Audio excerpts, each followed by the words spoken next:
नमस्कार दोस्तों, आपका स्वागत है हमारे यूट्यूब चैनल पे। जैसा कि आपको बताते हैं कि हमारी भोजपुरी इंडस्ट्री के हिट मशीन खेसारी लाल यादव जी का एक बहुत ही धमाकेदार फिल्म का ट्रेलर आया है, जिस फिल्म का नाम है संघर्ष 2।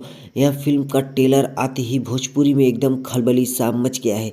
इस फिल्म का ट्रेलर देखने के बाद पवन सिंह भी खेसारी लाल यादव जी के फैंस हो गए और वीडियो कॉल पर बात भी किया और खेसारी लाल यादव जी को ढेर सारा प्यार आशीर्वाद दिया।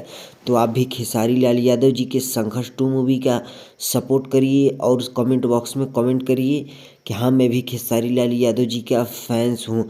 और खेसारी लाल यादव जी का यहाँ फिल्म एकदम बिल्कुल केजीएफ का ऐसा लग रहा है कि केजीएफ का पार्ट 3 बनाया गया है। तो आप अगर के मतलब कि खेसारी लाल यादव जी की फिल्म का ट्रेलर नहीं देखे हैं तो यूट्यूब पर जाइए, केजीएफ फिल्म का ट्रेलर देखिए, यानी संघर्ष 2 फिल्म का ट्रेलर देखिए।